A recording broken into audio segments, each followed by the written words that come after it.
आज काय स्पेशलच्या दुसऱ्या एपिसोडमध्ये आपण पाहणार आहोत मूग डाळ आणि उडीद डाळीचे लाडू, जे की शरीरासाठी एकदम हेल्दी आहेत आणि खायलाही खूपच छान लागतात. चला तर मग पाहूया. 1 वाटी उडीद डाळ आणि 1 वाटी मूग डाळ दोन्ही एकत्र करून व्यवस्थित खरपूस असं भाजून घेतलं. या लाडूमध्ये तुम्ही तुम्हाला आवडतील ते ड्रायफ्रूट देखील टाकू शकता. यामध्ये मी काजू, बदाम, सूर्यफूलच्या बिया आणि टरबूजच्या बिया हे अगोदर व्यवस्थित भाजून घेतलं. त्यानंतर यामध्ये खोबऱ्याचा किस टाकून तोही लालसर होईपर्यंत व्यवस्थित परतून घेतलं. यानंतर हे मिश्रण मिक्सरला काढून घ्यायचं आहे. तसंच मूग आणि उडीद जे भाजलेलं होते तेही बारीक असं मिक्सरला वाटून घ्यायचं आहे.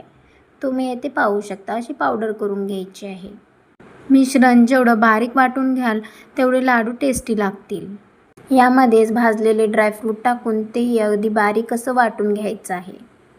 त्यानंतर मनुके आणि साखर एकत्र वाटून घ्यायचं आहे. मी हे लाडू घरी बनवलेले या साजूक तुपामध्ये बनवत आहे. त्यासाठी कढईमध्ये तूप टाकून त्यामध्ये ते मिक्सरला काढलेलं मिश्रण टाकून घेतलं आणि व्यवस्थित परतून घेतलं.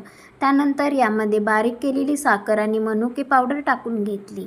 हे व्यवस्थित मिक्स करून घेऊन मिश्रण गरम असेपर्यंतच लाडू वळायला घेतले.